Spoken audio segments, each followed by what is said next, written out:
Dear friends, मैं doctor Pradeep Chaudhary, lecturer, government polytechnic college Chittorgarh. आज हम अप्लाइड फिजिक्स अनुप्रयुक्त भौतिकी विषय में ऑब्जेक्टिव क्वेश्चंस की बात कर रहे हैं। आप लोग जानते हैं कि आगामी जो परीक्षाएं हैं हमारी, उनमें परीक्षा के पैटर्न में चेंज किया गया है, परिवर्तन किया गया है और अब की बार जो है 30 प्रश्न जो है ऑब्जेक्टिव टाइप के भी पूछे जाएंगे। बाकी का पैटर्न परीक्षा का वही रहेगा और 30 प्रश्न ऑब्जेक्टिव टाइप के होंगे, ABCD type, multiple choice type के। आज हम उनकी एक्सरसाइज जो यहाँ पर कुछ करते हैं। प्रश्न संख्या 1, दाब का SI मात्रक है। SI unit of pressure is. 4 option है, A pascal, B joule, C अर्ग और D डाइन। तो आप लोग देख सकते हैं कि जूल और अर्ग जो है ये दोनों तो कार्य या ऊर्जा, वर्क और एनर्जी की यूनिट है। जूल वर्क और एनर्जी की SI यूनिट है, जबकि अर्ग जो है वह वर्क और एनर्जी या कार्य या ऊर्जा की CGS यूनिट है। डाइन जो है वह बल की CGS यूनिट है। पास्कल जो है वो हमारा सही ऑप्शन है। क्यों? क्योंकि पास्कल जो है वह एक वैज्ञानिक था जिसने अपने दाब के लिए, पास्कल का नियम है अलग से, पास्कल का पार्शियल प्रेशर का, पास्कल का दाब का नियम, ठीक।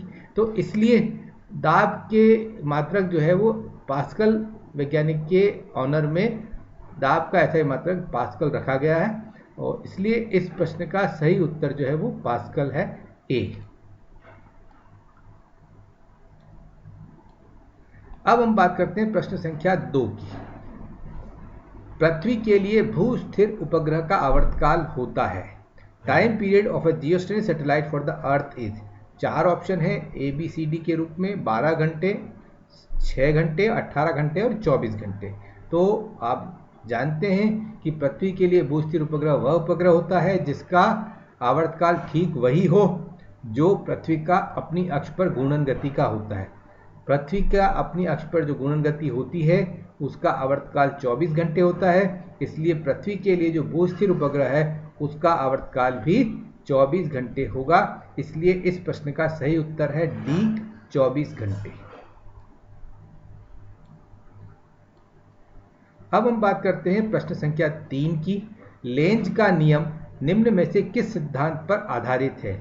Lenses law is based on which of the following principal.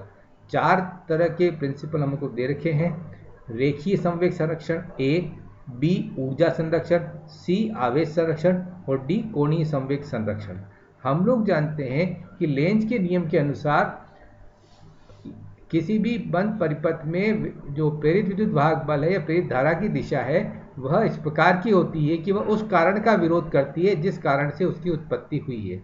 यहाँ पर क्या होगा इस केस में कि जब हम चुंबक को कुंडली की ओर गति करेंगे तो ऐसी स्थिति में कुंडली उस गति का विरोध करेगी और हमें चुंबक को कुंडली की ओर ले जाने के लिए उस पर बल लगाना पड़ेगा, कार्य करना पड़ेगा उस बल के द्वारा, और वह कार्य ऊर्जा के रूप में संरक्षित होगा कॉइल में। कॉइल में विद्युत ऊर्जा के रूप में वो रूपांतरित होगा। इसलिए हम ये कह सकते हैं कि लेंज का नियम जो है वह ऊर्जा संरक्षण के सिद्धांत पर आधारित है। इसका सही ऑप्शन होगा इस प्रश्न का B, ऊर्जा संरक्षण। अब हम बात करते हैं प्रश्न संख्या 4। विद्युत आवेश का विमी सूत्र है।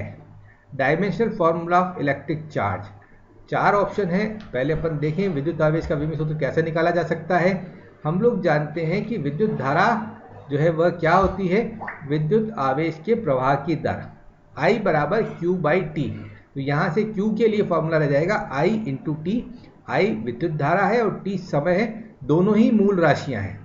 तो इस प्रकार से विद्युत आवेश जो है वह 2 मूल राशियों पर निर्भर करता है, विद्युत धारा और समय। हम देख सकते हैं ये द्रव्यमान लंबाई पर निर्भर नहीं करता है। इस प्रकार से इसका विमी सूत्र क्या होना चाहिए, M0 L0 T1 समय आ रहा है और धारा एम्पियर उसके लिए A संकेत है, M0 L0 T1 A1। तो जो हमारा C ऑप्शन है यह सही होगा। अब हम बात करते हैं प्रश्न संख्या 5 की। निम्न में से कौन सी राशि विमाहीन है? विच of the following quantity is dimension less? 4 option है। ए दाब, बी विकृति, सी प्रतिबल, डी त्वरण।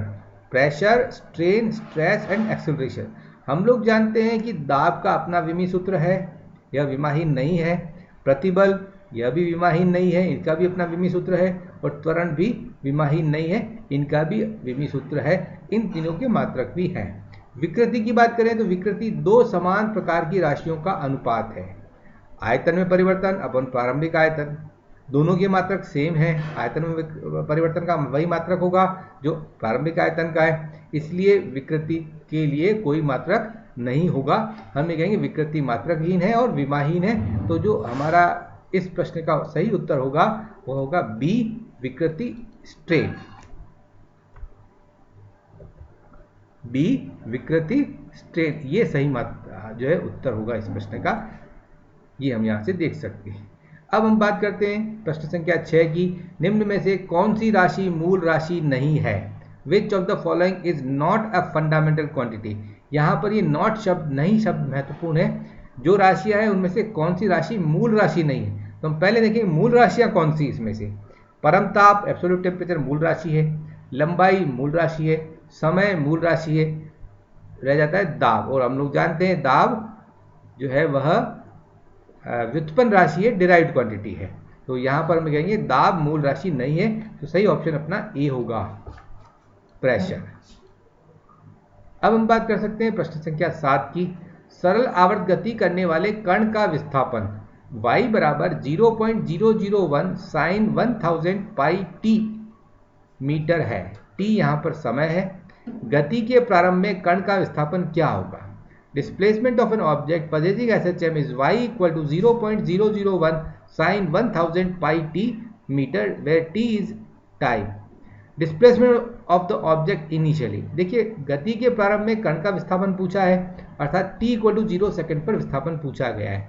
जैसे ही हम यहाँ पर इस साइन फंक्शन में t 0 रखेंगे तो ये हो जाएगा साइन 0। साइन 0 का वैल्यू 0 होती है, इसलिए y बराबर जो है 0.001 इंटू 0, अर्थात y का मान 0 हो जाएगा। इसलिए सही ऑप्शन अपना होगा C 0।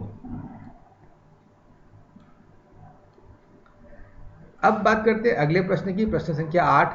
आदर्श कृष्ण वस्तु का अवशोषण गुणांक है। Absorption coefficient of a perfect black body is. 4 option है, 1, 0, 0.5 एंड 0.85। सबसे पहले देखिए आदर्श कृष्ण वस्तु क्या होती है। आदर्श कृष्ण वस्तु या परफेक्ट ब्लैक बॉडी वह होती है जो कि अपने पर गिरने वाले समस्त विकिरणों का अवशोषण कर लेती है। और अवशोषण गुणांक की परिभाषा है कि अवशोषण गुणांक किसी वस्तु के सतह पर किसी वस्तु की सतह पर से अवशोषित होने वाले विकिरण की मात्रा तथा उस सतह पर गिरने वाले विकिरण की मात्रा का अनुपात है। तो क्योंकि जितने विकिरण गिर रहे हैं सारे के सारे अवशोषित हो रहे हैं, तो अवशोषित विकिरण की मात्रा और वस्तु की सतह पर गिरने वाले विकिरणों की मात्रा बराबर हो जाएगी। ऐसी स्थिति में अवशोषण गुणांक जो है वह 1 होगा। तो सही ऑप्शन होगा A1।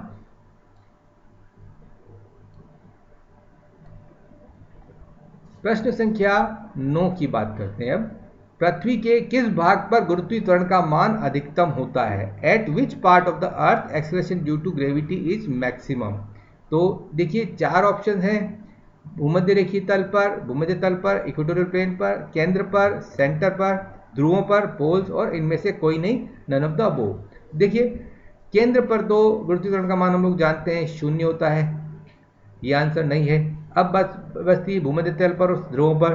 तो देखिए सतह पर गुरुत्वीय त्वरण का मान अधिकतम होता है। सतह से ऊपर की ओर जाए या अंदर की ओर जाए, दोनों ही स्थितियों में गुरुत्वीय त्वरण का मान कम होता जाता है, इसलिए सतह पर अधिकतम होता है। लेकिन ये दोनों ऑप्शंस जो है भूमध्य तल और ध्रुव सतह के लिए ही है। लेकिन हम जानते हैं कि पृथ्वी का आकार जो है एग्जैक्टली स्फेरिकल नहीं है, ध्रुवों पर थोड़ी फ्लैट है, ध्रुवीय त्रिज्या कम होती है, और ध्रुवीय त्रिज्या कम होगी तो गुरुत्वीय त्वरण ध्रुवों पर ज्यादा होगा। तो यहाँ पर हम कह सकते हैं कि गुरुत्वीय त्वरण जो है वो उसका मान ध्रुवों पर अधिकतम होगा, ध्रुव से भूमध्य तल पर जाएंगे तो कम होता जाएगा। इस प्रकार से हमारा सही ऑप्शन होगा कि पृथ्वी के किस भाग पर गुरुत्वीय त्वरण का मान अधिकतम होता है? ध्रुवों पर, एट पोल्स। इसके बाद हम बात करते हैं प्रश्न संख्या 10। केपलर के तृतीय नियम के अनुसार आवर्तकाल एवं अर्ध दीर्घ अक्ष के मध्य सही संबंध है। According to Kepler's third law the correct relation between time period and semi major axis is. देखिए कई ऑप्शन, 4 ऑप्शन अपने को दे रखे हैं, लेकिन सबसे पहले अपन तृतीय नियम देखें क्या है। इस तृतीय नियम के अनुसार किसी भी ग्रह की सूर्य के चारों ओर गति का आवर्तकाल का वर्ग t², वह जो कक्षा है उस ग्रह की जिस कक्षा में वह चक्कर लगा रहा है, वह दीर्घवृत्तीय कक्षा है, इलिप्टिकल ऑर्बिट है, उसकी अर्ध दीर्घ अक्ष सेमी मेजर एक्सिस की घात 3 के समानुपाती होता है। इसका मतलब हुआ t² प्रोपोर्शनल टू a³। अपना डी ऑप्शन जो है वो सही है, अपन इस डी ऑप्शन को सही करेंगे। तो इस प्रकार से अपन डी ऑप्शन को यहाँ पर सही करेंगे। इस प्रकार से आज हमने जो हमारे ऑब्जेक्टिव टाइप प्रश्न है उस पर 10 प्रश्नों का जो है अपन ने यहाँ पर हल किया है। इसी प्रकार से आगे भी अपन इस प्रकार के प्रश्नों के हल करने की जो है एक्सरसाइज वो यहाँ पर करेंगे। थैंक यू, धन्यवाद।